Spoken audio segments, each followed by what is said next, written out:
जी अस्सलाम वालेकुम एवरीवन। मेरी वॉइस क्लियर है आप सबको?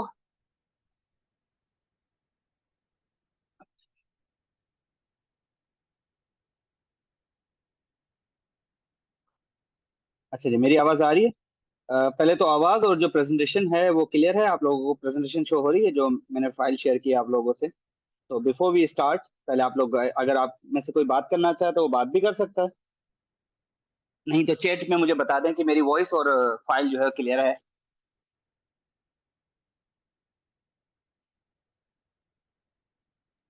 Yes sir. ओके जी। अब एक चीज मैं बस क्लियर करता हुआ चलूँ कि अनफॉर्चुनेटली ये मैं हॉटस्पॉट पे जो है वो कंडक्ट कर रहा हूँ सेशन। तो अगर बीच में इंटरनेट वगैरह साथ ना दे तो no no need to worry. हम फिर कोई और मीटिंग करके इसको वाइंड अप कर लेंगे, लेकिन मेरी कोशिश होगी कि मैं इसको आज ही वाइंड अप कर लूँ, ठीक है। और दूसरी चीज मैं ये कहना चाहूँ कि जैसा कि वर्कशॉप जो हुआ था ज्वाइन रीडिंग के ऊपर हुआ था, अब ये रिकॉर्डिंग आप लोगों को प्रोवाइड कर दी जाएगी जूम पे ना। मैं इसकी रिकॉर्डिंग आप लोगों को प्रोवाइड कर दूंगा। अब जो ज्वाइन रीडिंग है, पहले कुछ बेसिक चीजें उनमें से हम समझ लेते हैं कि ड्राई रीडिंग हम क्यों करते हैं और कब करते हैं। उसके बाद तो मैं आपसे दो फाइल शेयर करूंगा।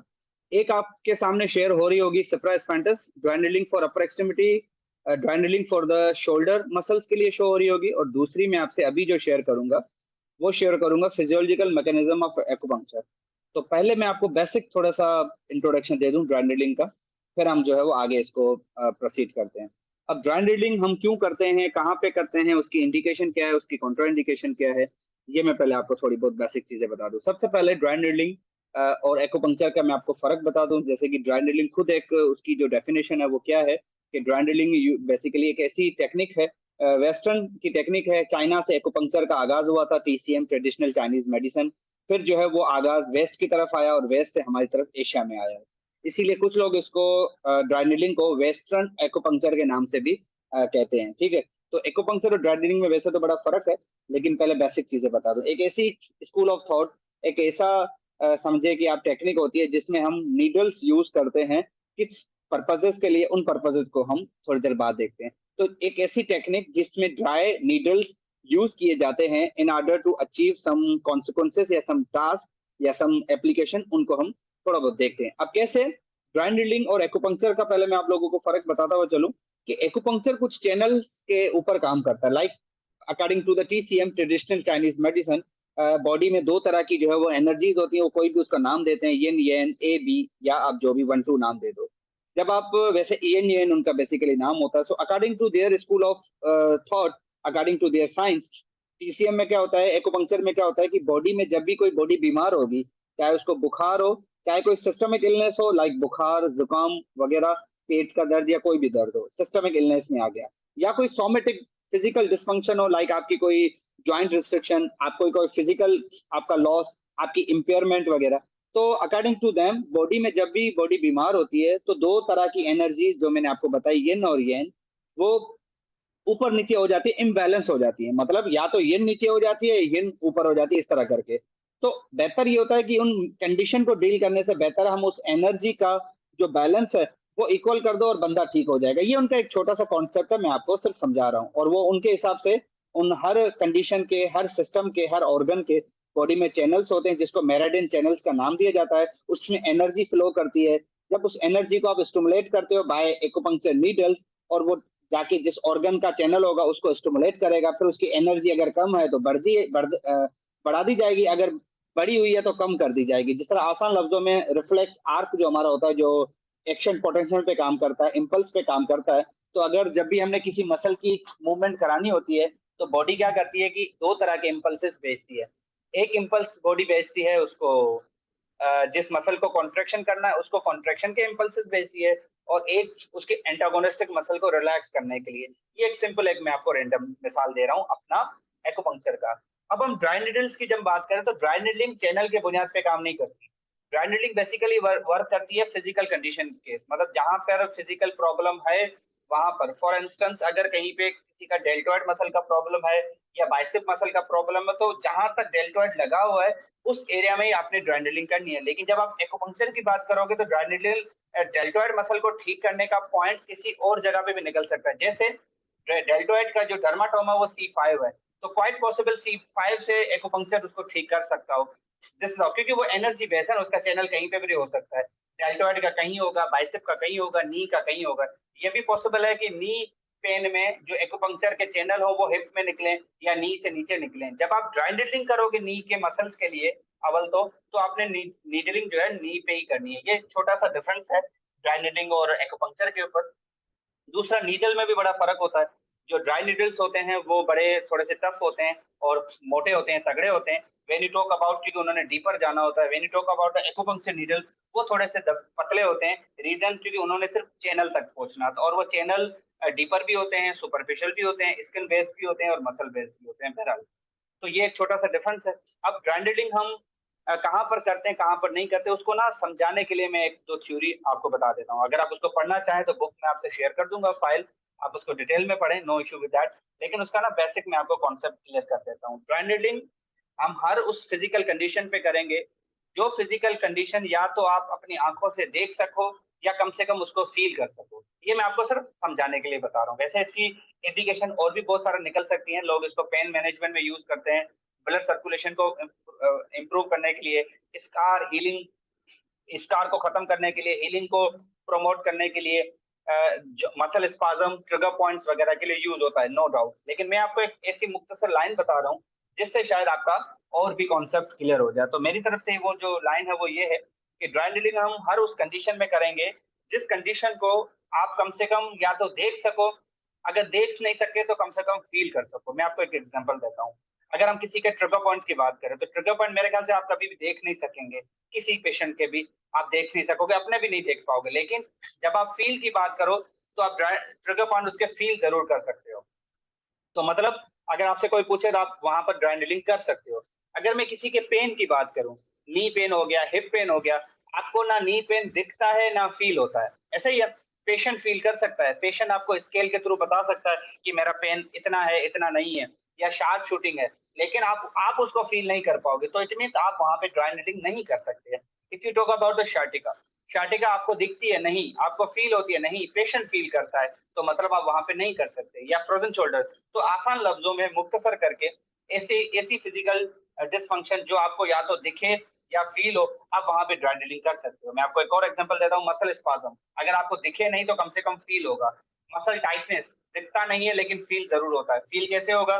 पेशेंट की रेंज लिमिटेड होगी, आपको पता चल गया यहाँ पे बोनी रिस्ट्रिक्शन है, एक पेशेंट का एसीएम मसल या ट्रेपेजियस मसल टाइट है, स्पास्टिक है, फॉर एग्जांपल स्पाज्म में है, तो जाहिर सी बात है उसके सर्वाइकल की रेंजेस भी रिस्ट्रिक्टेड होंगी। तो अल्टीमेटली आपको वो स्पाज्म फील भी होता है और दिखता भी है। दिखेगा कैसे? रेंजेस रिस्ट्रिक्शन के थ्रू। फिर आप देखोगे इसके बोन्स क्लियर है, मसल की प्रॉब्लम है। तो आसान लफ्जों में हर वो कंडीशन। अच्छा, अब इसकी कॉन्ट्रा इंडिकेशन में क्या आ गया? कॉन्ट्रा इंडिकेशन इसका रिवर्स कर लो। हर ऐसी कंडीशन जो आपको ना दिखे ना फील हो, आप वहां पे ड्राइंडलिंग नहीं कर सकते, तो वो कॉन्ट्रा इंडिकेटेड में आ गया। अब अगेन मैंने आपको एग्जांपल दिया, आर्थराइटिस। आर्थराइटिस ना आपको दिखता है ना फील होता है, पेशेंट फील करता है, वो भी पेन के थ्रू। आर्थराइटिस आपको कैसे दिखेगा? एक्सरे के थ्रू दिखता है, फॉर एग्जांपल। या ऑस्टियोफाइट्स हो गया। अब ऑस्टियोफाइट आपको दिखेगा लेकिन फील नहीं होगा, लेकिन दिखेगा कैसे? एक्सरे के थ्रू। तो हम वहां पे नहीं कर सकोगे।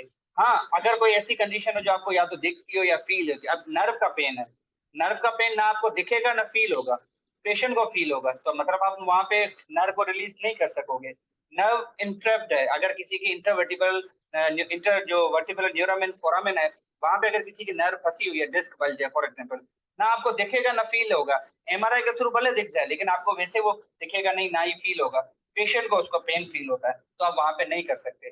डिस्क की जितने भी टाइप्स हैं, पैथोलॉजी, प्रोट्रूजन, बल्ज वगैरह, वहां पे नहीं कर सकते। लेकिन अगर लो बैक पेन हो रहा है और मसल स्पाज्म है, अब मसल स्पाज्म आपको दिखे नहीं कि फील तो होगा, आप उसको फील करोगे, आपको पता चला कि पेन जो है वो मोरों से नहीं आ रहा, मसल से आ रहा है, तो आप वहां पे कर सकते हो। तो मुख्तसर अगर मैं इसको एक्सप्लेन करूं तो muscle spasm, blood circulation promote करना, हीलिंग को प्रमोट करना, वुंड हीलिंग नहीं, जो एक वियर एंड टियर की वजह से जो हीलिंग होती है उसकी वजह से मसल सोरनेस को खत्म करना, ट्रिगर पॉइंट्स को ब्रेक करना, these all are the possible condition where you can prefer the joint healing. और अगर इनमें से कोई अलावा, इसके अलावा कोई हो, वो कॉन्ट्राइंडिकेशन में आ गया, और वहां पर आप एक्यूपंक्चर कर सकते हो, लेकिन हमने उस पर फिलहाल नहीं जाना।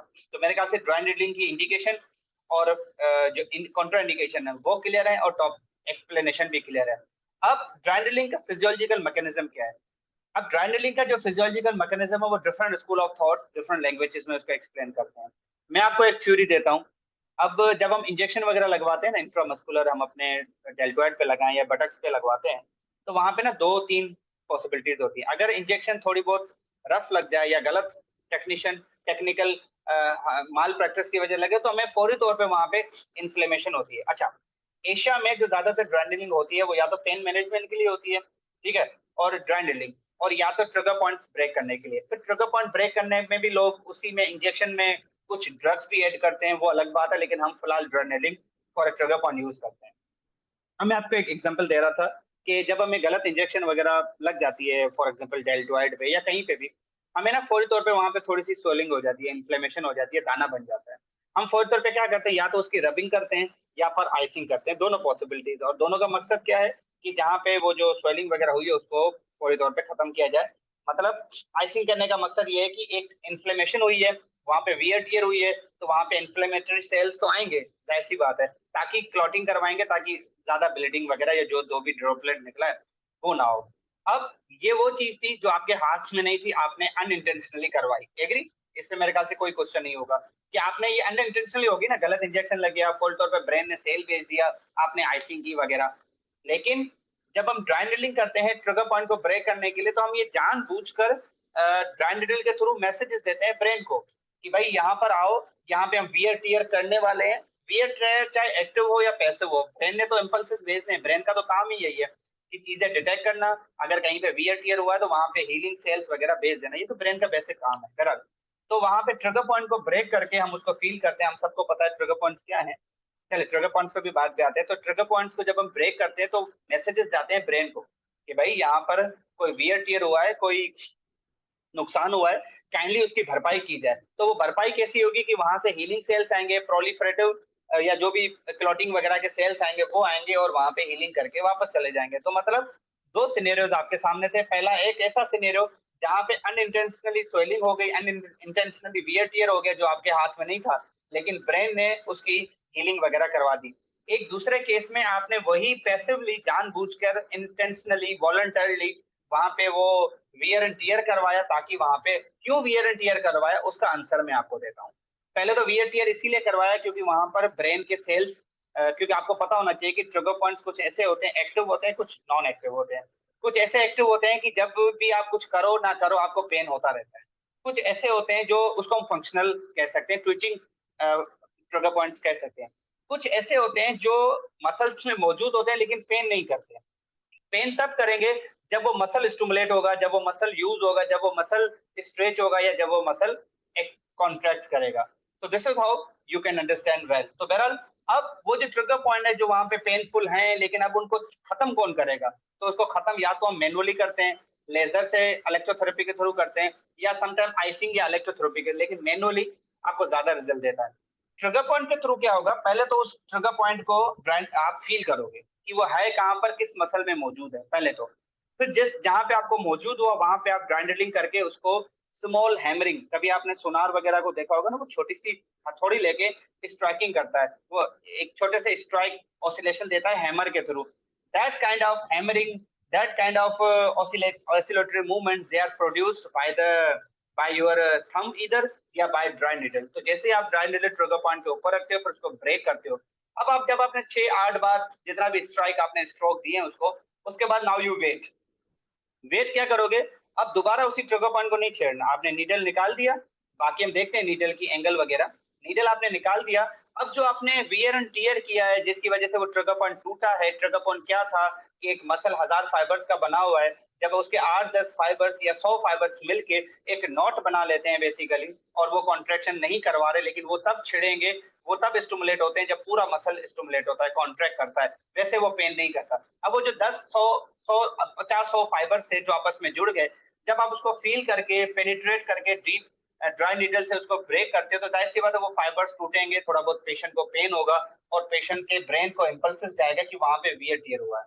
अब जैसे वियर टियर होगा, ब्रेन से फिजियोलॉजिकली मैकेनिज्म के थ्रू रिसेप्टर्स आते हैं, क्लॉटिंग फाइबर्स, प्रोली फाइबर्स या एक्सेट्रा, हीलिंग सेल्स वगैरह आते हैं, और फौरी तौर पे वहां पे हीलिंग करा के तो अल्टीमेटली क्या बनेगा कि अब वो दोबारा ट्रिगर पॉइंट शायद उधर दोबारा ना बने, और वहां पर हीलिंग वगैरह होगी और नया मसल फाइबर जनरेट हो जाता है। ये छोटी सी फिजियोलॉजिकल मैकेनिज्म समझाने के लिए मैंने आपको एक लाइन में एक्सप्लेन कर लिया कि ट्रिगर पॉइंट को, क्योंकि यूजुअली हम ट्रिगर पॉइंट को ब्रेक करने के लिए ग्रेजुअली करते हैं, इसके अलावा हमारे पास कोई ऑप्शन नहीं होता।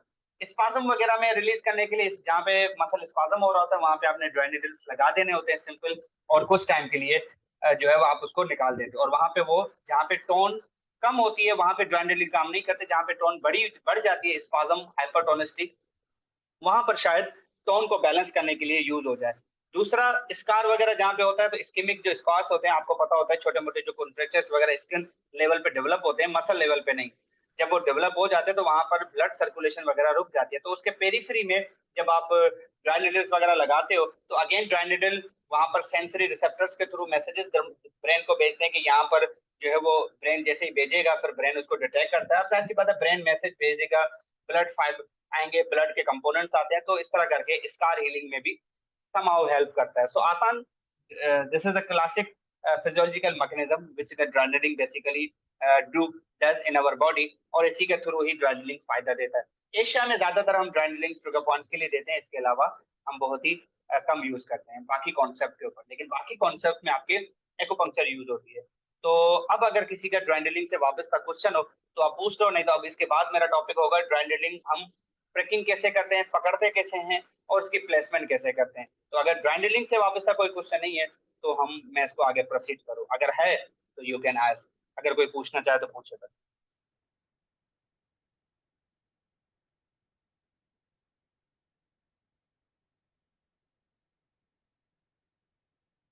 कोई क्वेश्चन नहीं है ब्रांडलिंग से वापस का?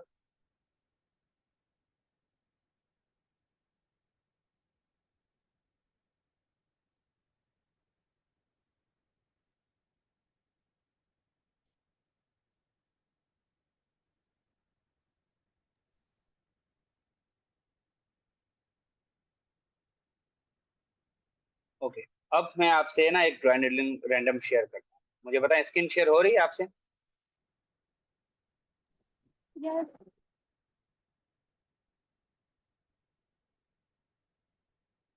ओके, नो क्वेश्चन, ठीक है। अब एक पिक्चर आप लोगों के सामने शेयर हो रही है।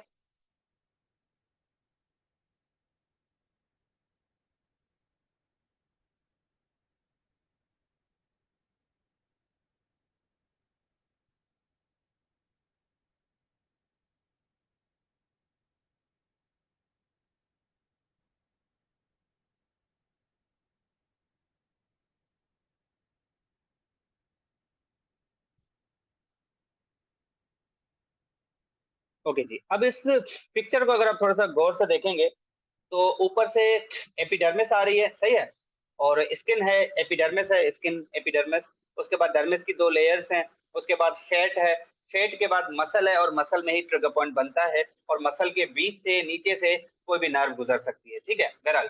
तो अब पॉइंट ये है कि जब आप ड्राई निडल पुट कर रहे हो फॉर एग्जांपल, तो आपने पहले ट्रिगर पॉइंट को फील करना है, ट्रिगर पॉइंट को फील किया कि कितना वो डीप है। अब बटक का मसल आपको मिलता है तो जाहिर सी बात है उसको सुपरफिशियल नहीं मिलेगा, बटक को आप फील करोगे। अगर आपके पास बटक है भी बहुत बड़ा, प्रीफॉर्मस की बात करूं उससे भी डीपर है, लेकिन ऐसे मसल है रोम्बॉइड्स वगैरह जो आधे इंच के भी नहीं है, सप्रास्पेंडस हो गया आधे इंच का भी नहीं है, तो वहां पर आपको मिल जाएगा, ठीक है। दूसरी चीज, पहले फील किया, फिर उसके ऊपर आप लोगों ने ड्राइडेंट पुट किया। अब जैसे आप ड्राइडेंट इंसर्ट करते हो तो आप लोग देख सकते हो लिखा हुआ है सुपरफिशियल पेनिट्रेशन, डीप पेनिट्रेशन।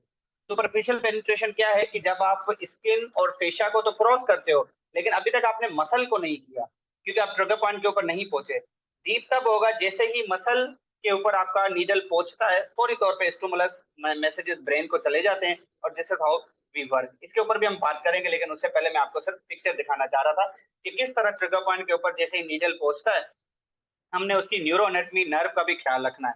अब पहला कॉन्सेप्ट हमारा क्या होगा कि ड्राई नीडल्स बेसिकली रखते कैसे हैं, उसकी एंगल क्या होगी। तो उसके लिए मैं आपसे फिर से एक पिक्चर शेयर करूंगा कि पहले मैं आपको ड्राई नीडल्स बता दूं कि होते कैसे हैं।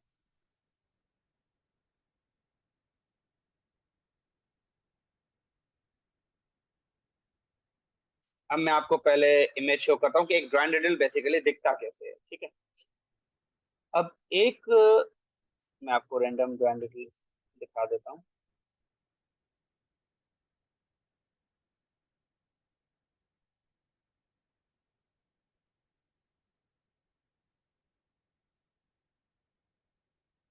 ओके, अब आपके सामने ना ये एक पिक्चर आई विश की शो हो रही है, और इस पिक्चर में ना एक पैकेट में ग्राइंडर डला हुआ है।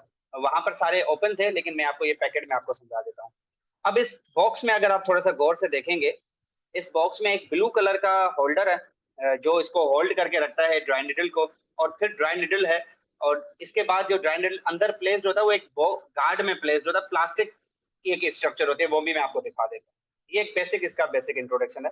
लेकिन अब मैं आपको ड्राई निडल दिखाने लगा हूँ कि ड्राई निडलिंग बेसिकली होता कैसा है एक्चुअली।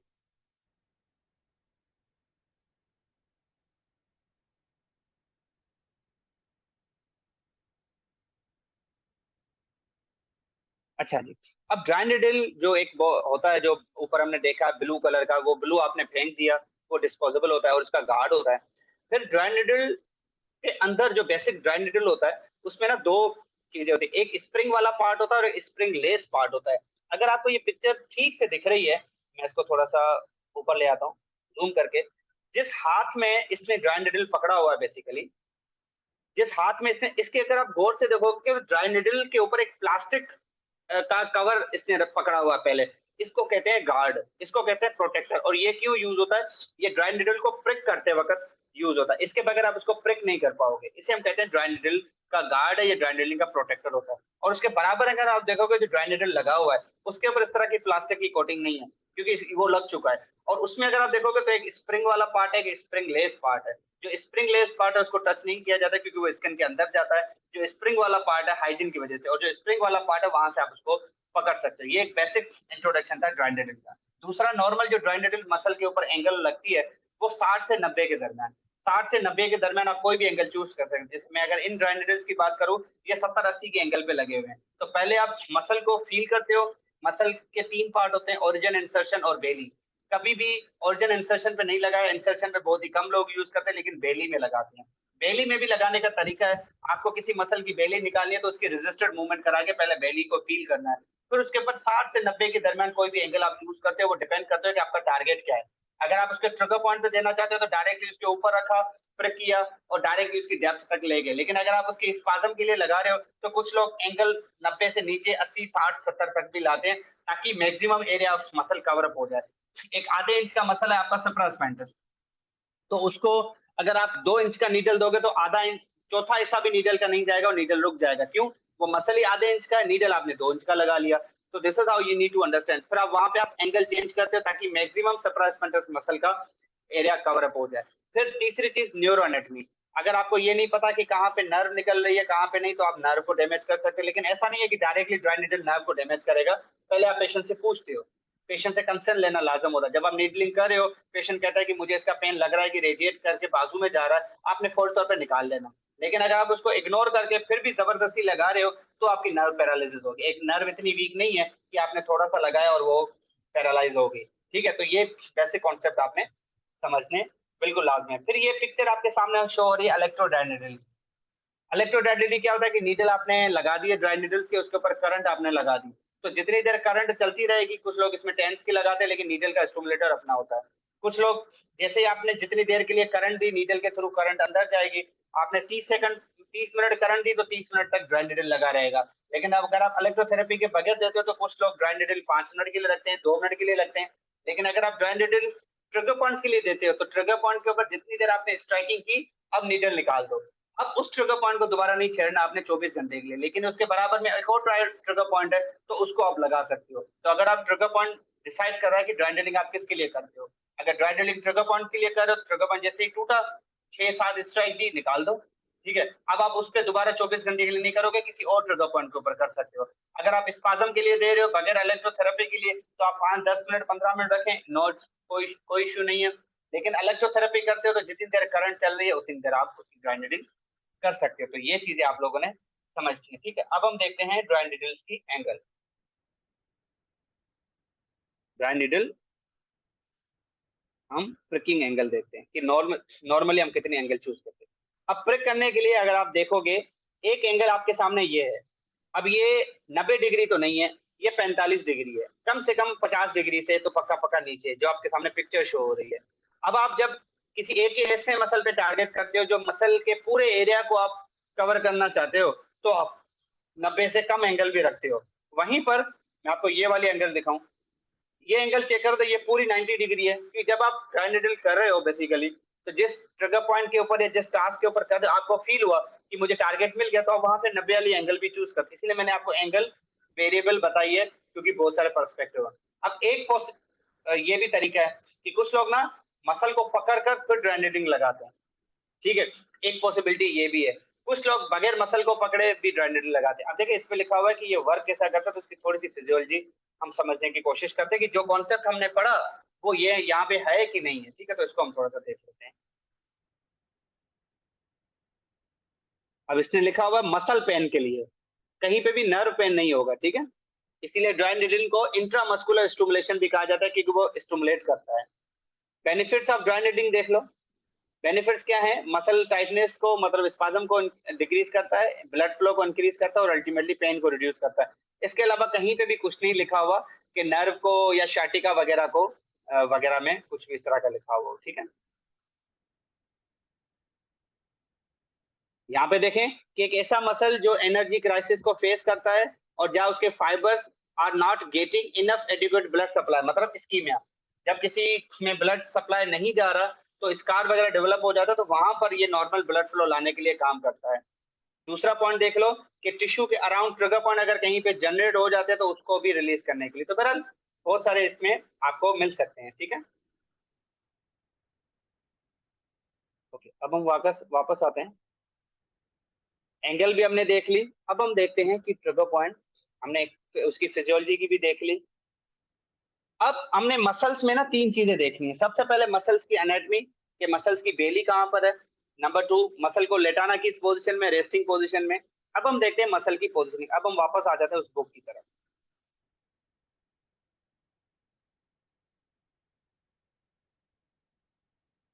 हाँ जी, आई विश कि आपको फिर से बुक शो हो रही है। अब हम आ जाते हैं एक मसल, शोल्डर का कोई भी मसल पकड़ते हैं और उसकी अब हम ड्राई नीडलिंग ना देखते हैं कि कैसे वो कर रहा होता है। तो देखते हैं कौन सा मसल, ये पहले हमें बताता है। हाँ जी, कौन सा मसल शो हो रहा है आप सबको, सप्रास्पाइनटस का मसल शो हो रहा है। अब सप्रास्पाइनटस के लिए यूजुअली सप्रास्पाइनटस कहाँ पे पड़ा हुआ है, उसकी एनाटॉमी थोड़ी बहुत आपने देखनी होगी कि सप्रास्पाइनटस फोसा में पड़ा हुआ है, और उसको आप सिटिंग में भी कर सकते हो, लेकिन आइडियली इसके लिए prone position is the best, ठीक है। तो फंक्शन क्या है सप्रास्पाइनटस का, 30 डिग्री वो एबडक्शन कराता है। तो जब आप ड्राइडलिंग करोगे मेक श्योर करोगे कि सप्रास्पाइनटस शोल्डर आपका वही वाला शोल्डर जिसका सप्रास्पाइनटस आप डील कर रहे हो वो एबडक्शन में ना हो, इंटरनल रोटेशन में या एडक्शन में हो, ताकि वो रिलैक्स हो मसल, ठीक है। दूसरा, इसकी इनर्वेशन C5-6 है, थोड़ी सी उसकी नर्व एनाटॉमी देख ली।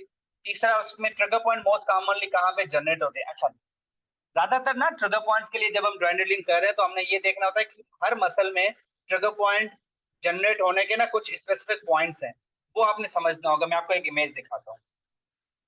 अब आपके सामने लेफ्ट साइड पे जो इमेज शो हो रही है, वो इमेज ये शो कर रही है, जो क्रॉस में शो हो रही है, कि यहाँ पर ट्रिगर पॉइंट्स सप्रास्पाइनटस मसल्स के चांसेस हैं कि यहाँ पे डेवलप हों, जो वहाँ पे क्रॉस के निशान है। मतलब जब भी आपने ड्राइंडलिंग ट्रिगर पॉइंट्स करनी है सप्रास्पाइनटस मसल्स की, तो आपको पता होना चाहिए कि एक्सपेक्टेड है यहाँ पर होंगे। तो देखिए कितने पॉइंट शो हो रहे हैं, तीन। एक एग्जैक्टली इंसर्शन पॉइंट पे और दो बेली पे। इंसर्शन पे अगर हम नहीं कर रहे तो बेली पे आप जरूर करो। तो पेशेंट की पोजीशन क्या है, प्रोन, और फिर पेशेंट का जो हाथ है या साइड लाइन, और पेशेंट का जो हाथ है वो फुली एडक्टेड है, ताकि मसल जो है वो रिलैक्स हो जाए। और फिर आप एंगल चूज करते हो, अगर आप एंगल देखो तो कम से कम 80 से 90 की एंगल है, और फिर आप उसको सिंपली चूज करते हो। Is that clear? तो हर मसल में आपने एंगल यही चूज करनी होती है, 60 से 90 की। हर मसल के लिए आपने पोजीशन कौन सी चूज करनी है, जो मसल बिल्कुल रिलैक्स हो। अगर आप इसकी नीडलिंग टेक्निक में डेफिनेशन पढ़ें, the patient lies in the prone या साइडलाइन, देन वजह, ताकि बॉडी रिलैक्स होनी चाहिए, number one thing. Number two, उसके बाद सप्रास्पाइनटस मसल्स को आप तभी चूज करोगे, उसके ऊपर ट्रेपेजियस का मसल लगा हुआ है, तो आप पहले उसकी फ्लैट पैल्पेशन करोगे। और पैल्पेशन के लिए आप पहले फ्लैट बेली के ऊपर फिंगर रखिए और पेशेंट को कहें एब्डक्शन करें, रेजिस्टेड, उसको रेजिस्ट करें। जब वो रेजिस्टेड एब्डक्शन करेगा तो आप आइडेंटिफाई कर लोगे कि इसमें ये सप्रास्पाइनटस का मसल है। सिंपल इज दैट, क्योंकि ट्रेपेजियस आपको एब्डक्शन नहीं करा था, तो सप्रास्पाइनटस के ऊपर अगर ट्रेपेजियस लगा हुआ है तो उसको आइडेंटिफाई करने के लिए रेजिस्टेड एब्डक्शन करवाओ। इसी तरह हर मसल की जब आप एनाटॉमी मसल की पैल्पेशन करोगे तो ड्राई नीडल आपको इजीली कर सकोगे, ठीक है। अब हम आपको दूसरा पॉइंट बता दो। अब आप इंफ्रास्पाइनटस, चलिए इंफ्रास्पाइनटस फिर भी ठीक है। उसी तरह इंफ्रास्पेंडस की एनाटमी, सुप्रास्पेंडस के नीचे क्या होगा, स्पाइना स्कैपुला, स्पाइना स्कैपुला के ऊपर इंफ्रास्पेंडस का मसल होगा। पेशेंट की पोजीशन प्रोन है, इंफ्रास्पेंडस आपका कौन सी मूवमेंट कराता है, लेटरल रोटेशन वगैरह करवाता है।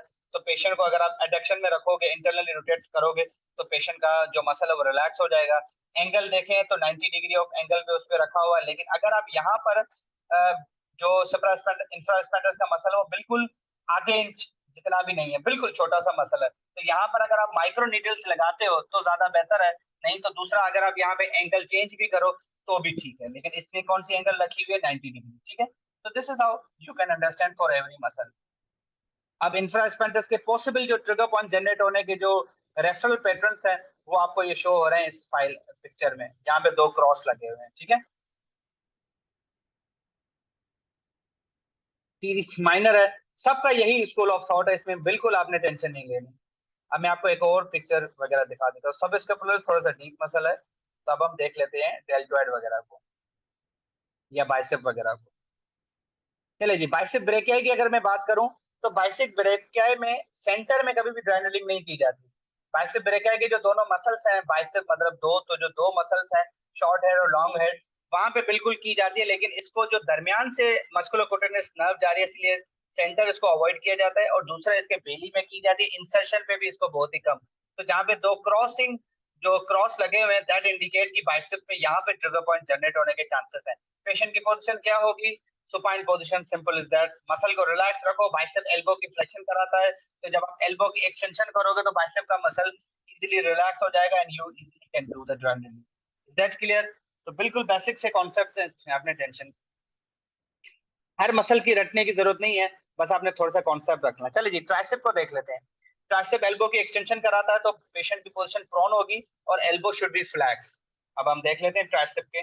अब आप देख सकते हैं कि tricep elbow prone, patient prone position में है, एल्बो फ्लैक्स है, और अगेन ट्राइसेप के सेंटर में नहीं, उसके साइड में।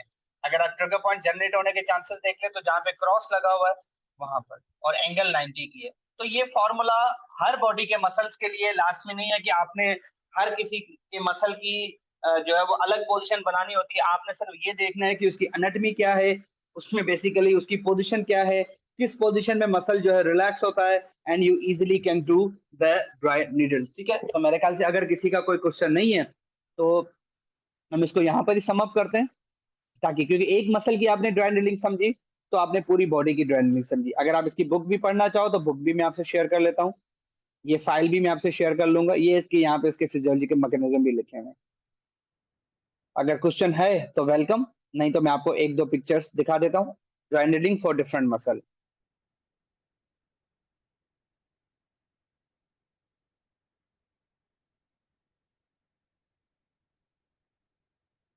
अब मैं आपसे गूगल से शेयर करता हूँ। अब यहाँ पर हम लिखेंगे ड्राई नीडलिंग फॉर सुप्रास्पेंडस या सुप्रास्पेंडस मसल।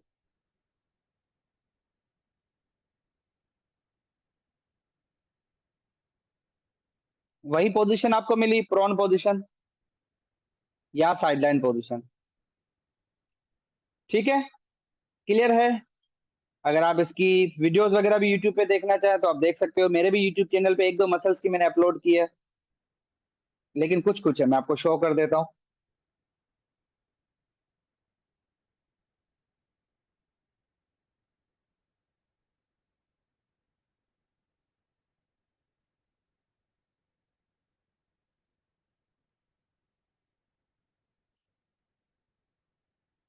अच्छा, यूट्यूब वीडियो शो हो रही है सबको?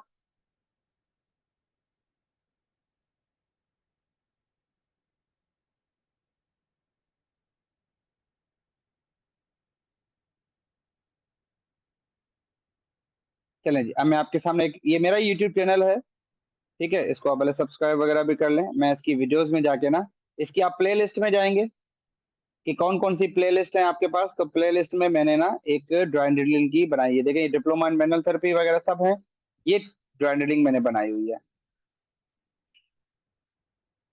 अब अगर आप ट्रिगर पॉइंट्स के ऊपर देखेंगे ये किस मसल्स की बात हो रही है, अ, अब मैं आपके सामने शेयर करता हूँ एक ऐसा मसल, ये रहा सुप्रास्पेंडस का मसल, ठीक है। अब आप देखें पेशेंट की पोजीशन क्या है, प्रॉन,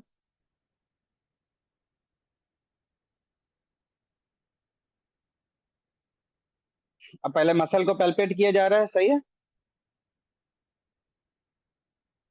ये स्पाइन के ऊपर फिंगर इसने रखी हुई है, और स्पाइन के ऊपर सुप्रास्पाइनटस, स्पाइन के नीचे इंफ्रास्पाइनटस, सही है।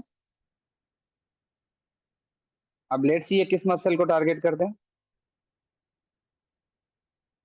अब जैसे ही मसल को ग्रिप किया, ये डेमोन्स्ट्रेशन है, सिर्फ पेशेंट को सिखाया जा रहा है, पार्टिसिपेंट को, नथिंग एल्स।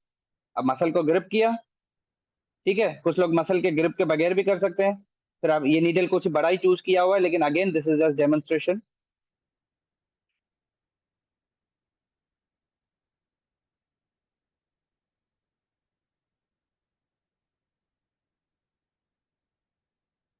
अच्छा, ये जो प्लास्टिक की स्ट्रक्चर है ये गार्ड है। अब जैसे ही पहले आपने प्लास्टिक की स्ट्रक्चर रखी, फिर उसके ऊपर आपने क्या, ठीक हो गया। तो अगर आप में से किसी का कंसर्न क्वेश्चन नहीं है, तो मैं यहाँ पे इसको एंड अप करने लगा हूँ, और इस तरह का। तो अगर किसी का कोई क्वेश्चन है तो आप लोग पूछ लो भले, नहीं तो फिर मैं यहाँ पे इसको एंड करूंगा। इसकी रिकॉर्डिंग में प्रोवाइड कर दूंगा, और ये फाइल भी मैं आपको प्रोवाइड कर दूंगा, नो इशू। डन है, तो मैं मीटिंग को एंड कर दूं अगर किसी का क्वेश्चन नहीं है तो। अगेन ये सिर्फ प्रैक्टिस से ऊपर आता है। ये मैंने बिल्कुल बेसिक कॉन्सेप्ट्स क्लियर किए हैं, फिर आगे ड्राई नीडलिंग एडवांस है, इंटीग्रेटेड है, और भी बहुत सारे इसमें कॉन्सेप्ट्स हैं, लेकिन बेसिक साइंस यही है इसके पीछे की। Should we end the meeting here?